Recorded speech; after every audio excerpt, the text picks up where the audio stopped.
the median American between 65 and 74 has about $200,000 saved for retirement. And I mean, depending on where you live, that might sound like a lot of money until you start asking what that money actually has to do. Because that money may need to cover housing, groceries, insurance, healthcare, car repairs, inflation, taxes. I mean, maybe 20 or 30 years of life without a regular paycheck.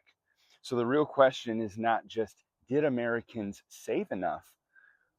The real question now is, how is the average person supposed to know when it's actually safe to stop working? Hi everyone, I'm Daniel, and this is American Affordability. Today I want to talk about why retirement has become so hard for everyday Americans. And I don't just mean hard because people didn't save enough. I mean, that's part of it, obviously. If you don't save enough, retirement's going to be hard. But that's not the whole story. Because what's happening now is bigger than that. Retirement has become confusing. It's become expensive.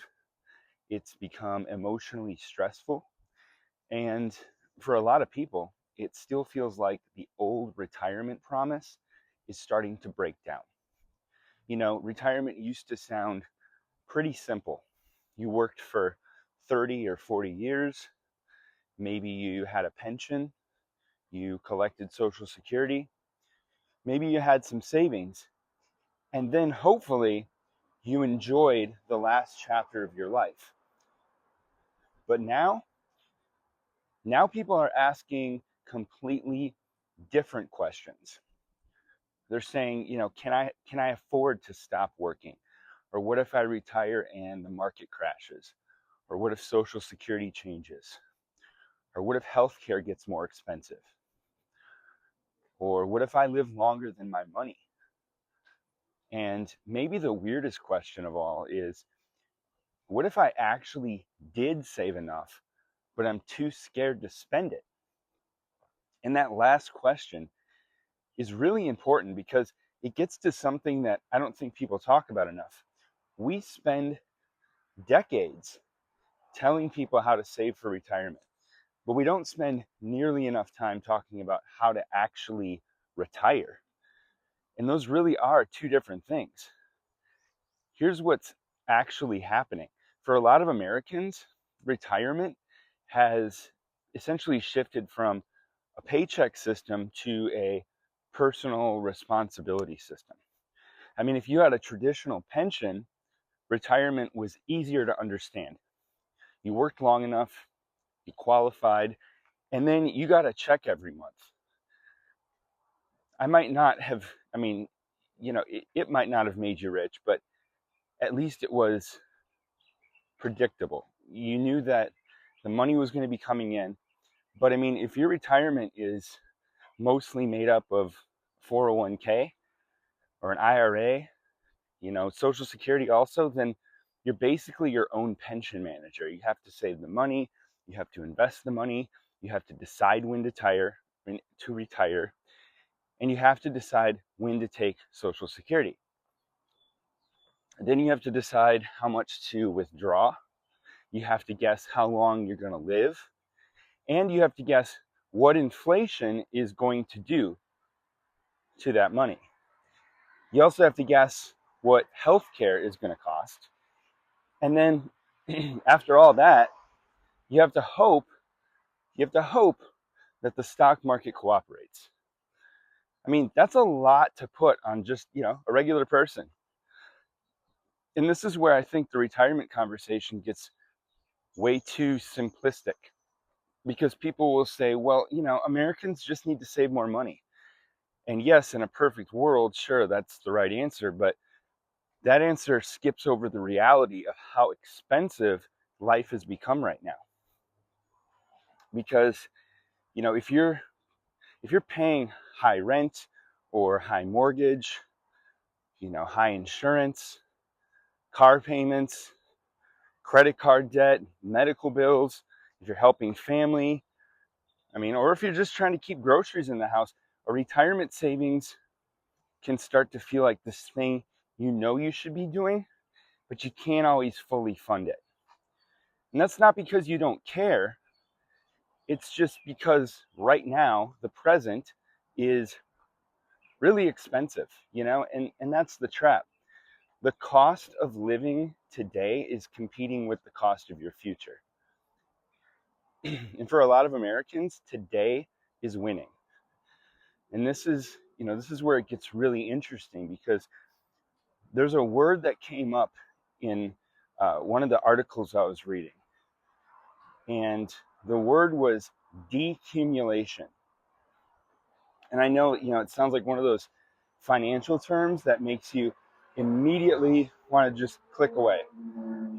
Stay with me, because it actually matters here. So accumulation is when you're building your retirement savings. You're working, you're contributing to your 401k, you're investing, you're trying to not touch the money. That's accumulation, right? It's just like, I guess, a meteorological term, accumulating snow or whatever. But decumulation is the opposite. That's when you stop working and you start spending the money. And that's where a lot of people get stuck, because imagine this: for 30 or 40 years, you train yourself to save. Save the money, invest the money, don't touch the money. You leave it alone, you let it grow, you don't panic when the market drops, you keep contributing. And then one day you retire, and suddenly you're supposed to do the exact opposite. And now you're supposed to spend it. And I mean, that sounds easy until it's your actual money, because when you're working, a paycheck keeps coming, right? But when you're retired, every withdrawal can feel like you're watching your future shrink. So, I mean, you take out, $3,000 this month, then another $3,000 next month.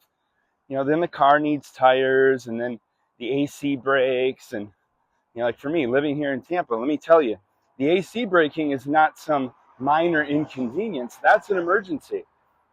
Then, your insurance goes up. Then your property taxes go up. Then groceries go up. And then suddenly that big retirement number starts to feel smaller, right? And that's why it's not just a math problem. It's emotional. Because even if someone has essentially done just a decent job saving, right, they may still be afraid to use the money. And I'm not retired, but honestly, I understand that. I mean, if you've saved $500,000, that sounds like a lot. If you have 800,000 saved, and that also sounds like a lot. Or I mean, if you have $1 million saved, that definitely sounds like a lot. But once you stop working, that money then has a job. It has to become your groceries, your electric bill, your health care, insurance, home repairs, car repairs, travel, emergencies, your peace of mind. And maybe it has to do all of that for 25 or 30 plus years. So it's not crazy that people are nervous. But here's the part that surprised me. Some retirees are not just at risk of overspending, some are actually at risk of underspending. And I know that sounds strange, because most of the retirement conversation is about people not having enough. But there's also this other problem where people save for decades. They finally retire, and then they're too afraid to actually enjoy the money. They keep living like they're broke because they're terrified of running out of money. And on one hand, I get that. Nobody wants to be, 87 years old and realize the money's gone. That's a real fear. But on the other hand, imagine working your entire life, sacrificing, delaying vacations, doing the responsible thing, building the account, and then finally getting to retirement only to still feel like you can't spend anything. That's sad too, because money's not just supposed to be a number on a screen. At some point, money's supposed to buy you time. It's supposed to buy you peace, buy you options. It's supposed to let you, go visit family, take that vacation, fix the house, enjoy dinner out, and just not panic every time something breaks. And so it really raises an interesting question. What's the point of retirement savings if people are too scared to use it?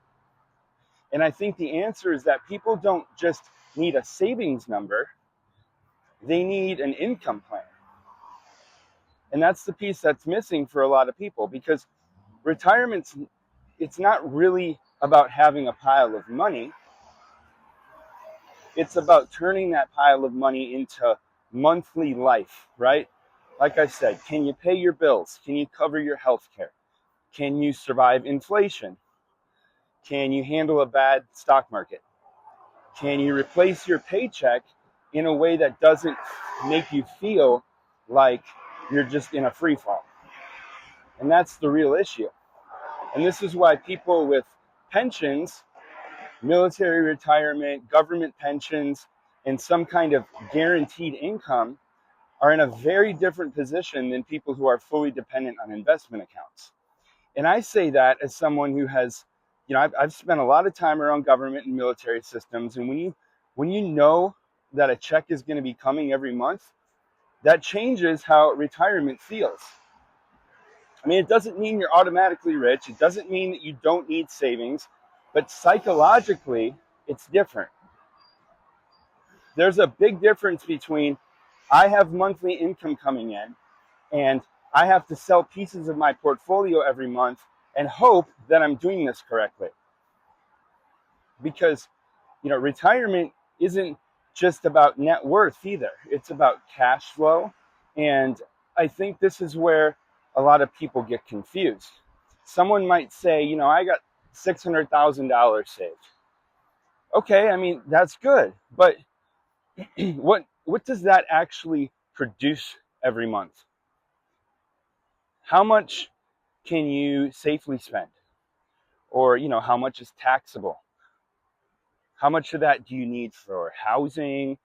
How much of that do you need for healthcare? How much comes from Social Security? How much of your spending is flexible? And on the other side of that, how much is locked in? I mean, that's the real conversation. Now, this is where people usually bring up the 4% rule. And you probably heard of it. And the basic idea of the 4% rule is that if you retire with a certain amount invested, you withdraw 4% in your first year of retirement, then you adjust that amount for inflation each year. So let's just say that if you had $1 million, 4% would be $40,000 in the first year. I mean, that sounds simple, right? But here's the problem. First of all, $40,000 a year is not really, it's not exactly luxury living in 2026. And depending on where you live, it might not even feel comfortable. Then you have to think about taxes.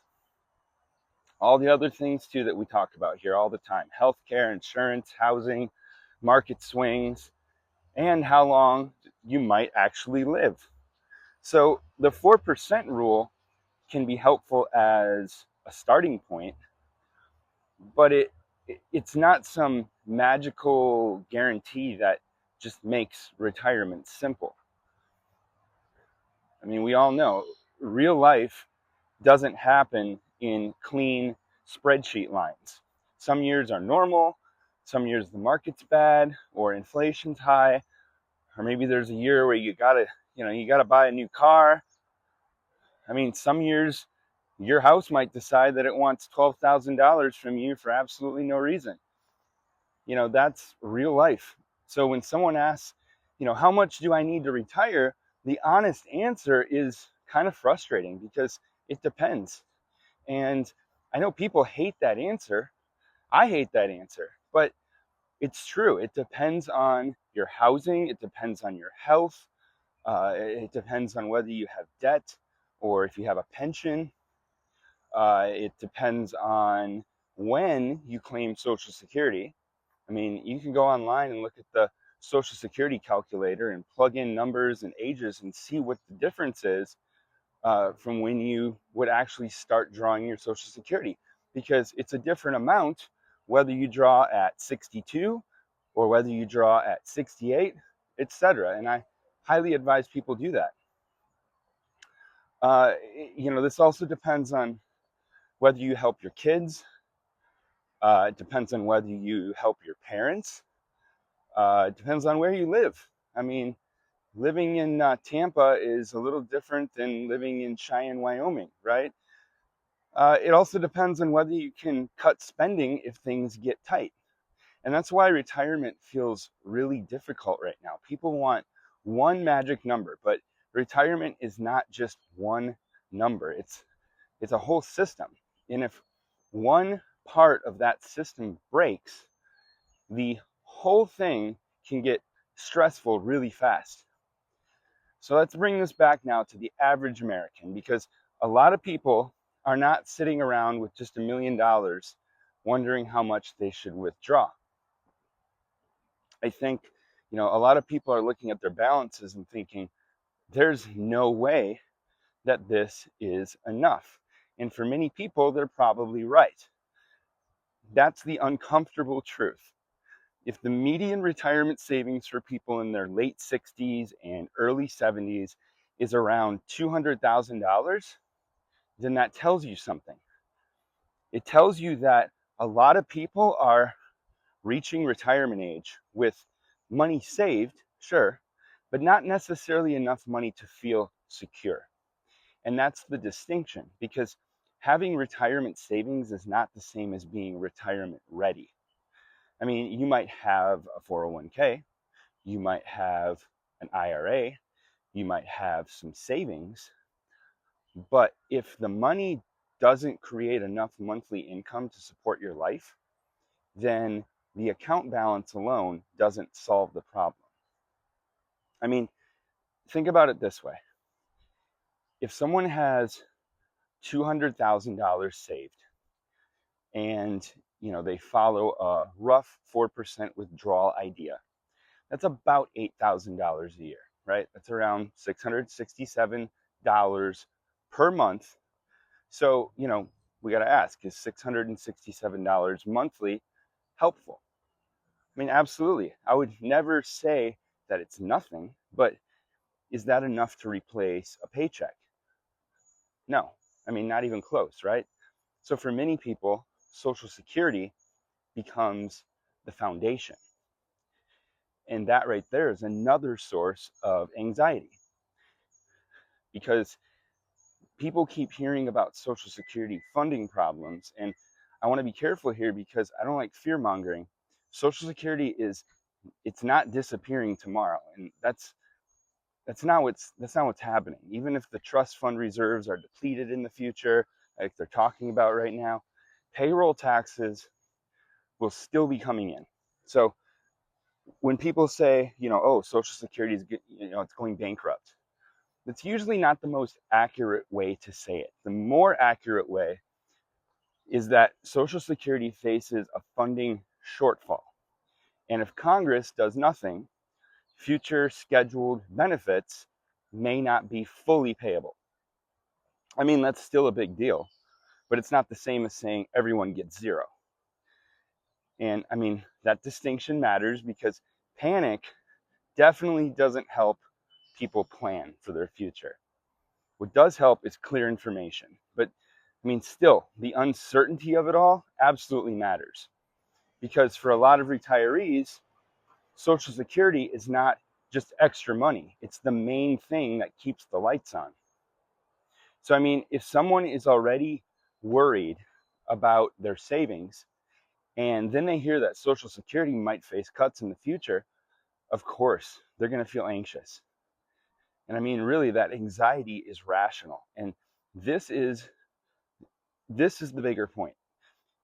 Retirement has become harder because there are too many risks stacked on top of each other. There's market risk, there's inflation risk, there's healthcare risk, housing risk, longevity risk, there is debt risk. There's also policy risk. There's always policies changing all the time. And then there's the very human risk of just not knowing what life's going to throw at you. It's the pileup. And I talk about this here on my channel with affordability in general. One cost increase, yeah, that's annoying. 5 cost increases at the same time can completely change your life. Retirement works the exact same way. One retirement risk, I mean, yeah, that might be manageable. But when you stack them all together, it starts to feel overwhelming. And I think this is why people are losing confidence. It's not that everyone suddenly became irresponsible.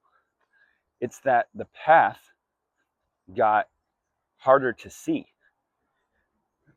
Now, another piece of this is, that people assume that they'll just work longer. And on paper, that sounds like a really, it's a decent backup plan. If you don't have enough at 62, okay, work till 67. Or, if you don't have enough at 67, work until 70. And yes, working longer can absolutely help. Sure, it gives you more time to save, gives your investments more time to grow. It gives you fewer retirement years to fund. Maybe it's a little bit grim way to look at it, but it's true. And I mean, if you delay Social Security, your benefit very likely will be higher every month. So, I mean, I'm not against working longer, but here's the problem. A lot of people, they don't get to choose their retirement date. I mean, your body may decide, or your employer might decide. The industry that you work in could decide for you. Your family might decide. A health issue could happen, or a layoff can happen. You never know. You might need a caregiver. That could happen. Burnout, that's another big one. That could happen. Age discrimination, that could happen. And I mean, this is where, I'll just work forever becomes a little dangerous as a retirement plan. Because what if you can't? What if your job goes away at 61? What if your back, your knees, your heart, your family situation, or your mental health says, no, we're done? I mean, this is real life. People can plan to work until 70, and then, life interrupts at 62. So, yes, working longer can be part of the plan, but it can't be the entire plan. And this is what I think gets missed. Retirement planning is not just financial. It's emotional, it's fear, it's identity, security, control, and I mean, it's purpose. It's asking yourself, who am I when I'm no longer working every day? I mean, for a lot of people, work is not just income, it's routine, it's social connection, right? For a lot of people, it's identity, it's structure. So, I mean, when people retire, they're not just replacing a paycheck, they're replacing an entire way of life. And so, that's another reason retirement can feel so difficult. The financial side is already hard enough, but the emotional side is also very real. So, I mean, what should people actually take from all of this? Well, I mean, I think the first thing is that retirement's not just about saving a big number. It's really about creating income that you can actually live on. Because, I mean, you can have what looks like a big account balance, but if you don't know what that produces every month, you don't really know where you stand. And the other thing is, you need a spending plan not just a savings plan. And that's the piece I think a lot of people miss.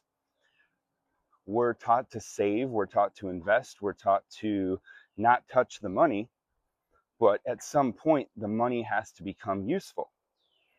And that really requires a different mindset.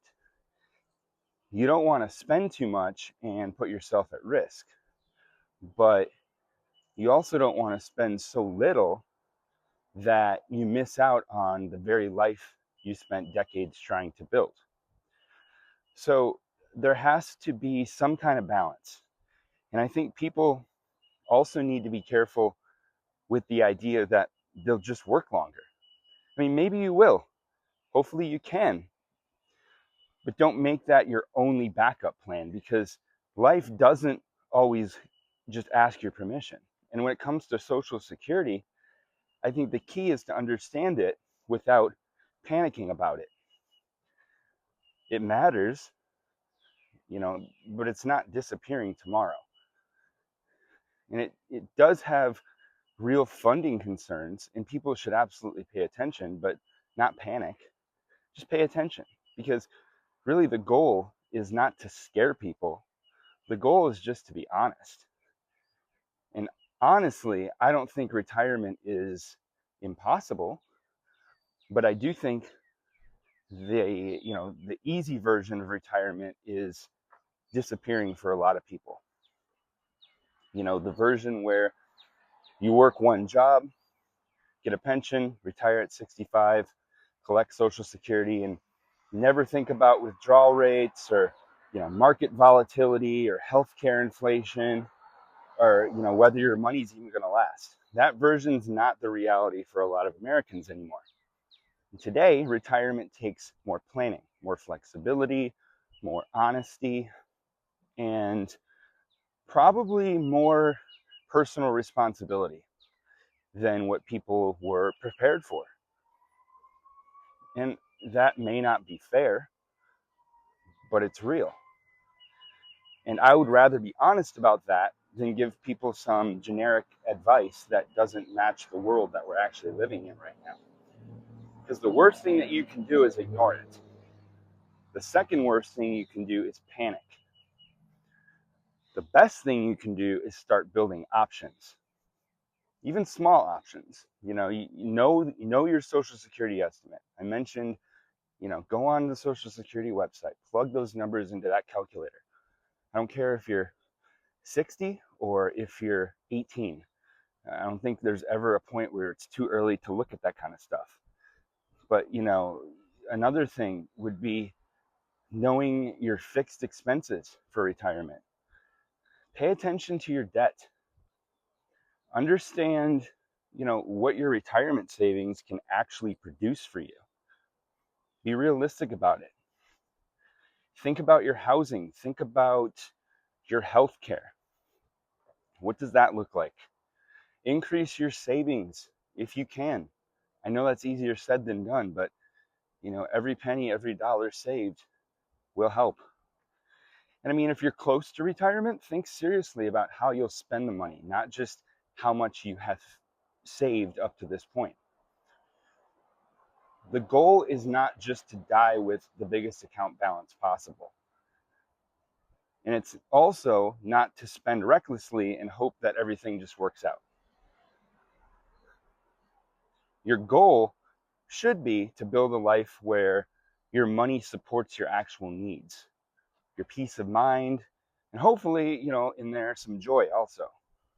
That's what retirement is supposed to be about, not just survival. Like I said, it's not just spreadsheets, it's not fear or panic, but time. It should buy you peace, it should buy you options, and maybe, if you're lucky, the ability to, wake up on a Monday morning, drink your coffee, and not owe your day or your week to anybody else.